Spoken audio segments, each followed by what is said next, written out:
Aayatulkursi is made up of 9 sentences. Allahu la ilaha illa huwa al-hayyul qayyum, number 1. La ta'khudhuhu sinatun wa la nawm, number 2. Lahu ma fis samawati wa ma fil ard, number 3. What's number 4? Man dha alladhi yashfa'u 'indahu illa bi idhnihi, that's number 4. Ya'lamu ma bayna aydihim wa ma khalfahum, number 5. Then وَلَا يُحِيطُونَ بِشَيْءٍ مِّنْ عِلْمِ إِلَّا بِمَا شَاءَ, number 6. Then وَسِعَ كُرْسِيُّهُ السَّمَاوَاتِ وَالْأَرْضِ, number 7. وَلَا يَؤُودُهُ حِفْظُهُمَا, number 8. وَهُوَ الْعَلِيُّ الْعَظِيمُ, number 9. 9 sentences. The first sentence is Allahu la ilaha illa huwa al-hayyul qayyum. It's a beautiful sentence which ends with 2 of Allah's names. What are those 2 names? Al-Hayy, Al-Qayyum, the living and the source of all establishment. Everything stands and exists and is maintained because of Allah. What's incredible is that the last sentence, sentence number 1, has something in common with sentence number 9, which is وَهُوَ الْعَلِيُّ الْعَظِيمُ. How many names of Allah in the last sentence? 2 names of Allah in the first sentence, 2 names of Allah in the last sentence. Okay. Before I go to the second sentence, let me tell you something about security. Security guards have a very hard job. But if you get if you're in security, you have to sit in your booth. You have to stare at the CCTV for hours and hours. And does it move? It's the same picture. And you have to look at it for 12 hours, 8 hours. What tends to happen when you're guarding something? You tend to get sleepy. You tend to get tired. Allah Azza wa Jal says about Himself, لا تأخذه سنة ولا نوم. Drowsiness happens when you're tired. And of course, what happens after that? What's the next step? Naum.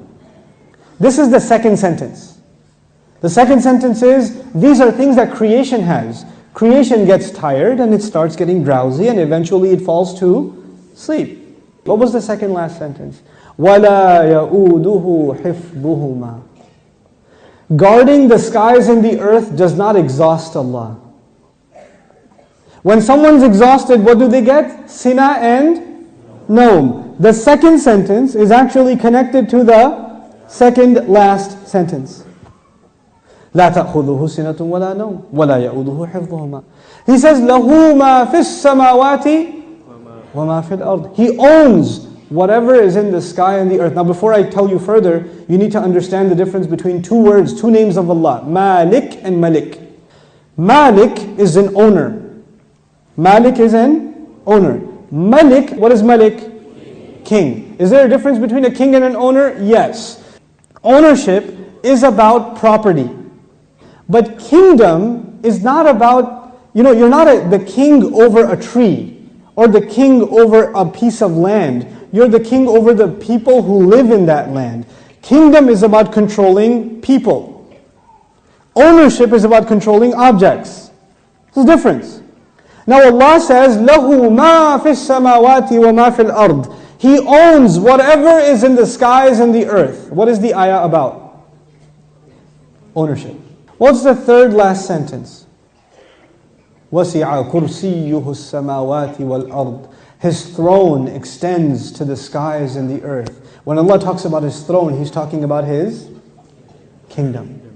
One dimension of control is ownership. The other dimension is kingdom.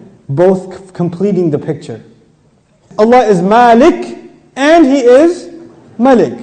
The Malik part of Allah's attribute, لَهُ مَا فِي السَّمَاوَاتِ وَمَا فِي الْأَرْضِ. Third sentence. The kingdom of Allah, وَسِعَ كُرْسِيُّهُ السَّمَاوَاتِ وَالْأَرْضِ. Okay. What's the fourth sentence? مَنْ ذَا الَّذِي يَشْفَعُ عِنْدَهُ إِلَّا بِإِذْنِهِ. Let's understand this ayah first.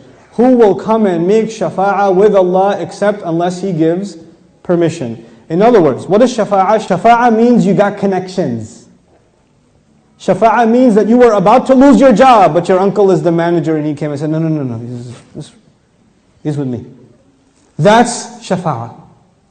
On Judgment Day, we are in trouble possibly, and then somebody comes and says, no, they're with me. They're with me. Go easy on them, please. We beg Allah Azza wa Jal to qualify us for the shafa'ah of Rasulullah sallallahu alaihi wasallam. So this ayah is about nobody having any authority unless Allah gives it to them. وَلَا يُحِيطُونَ بِشَيْءٍ مِّنْ عِلْمِهِ.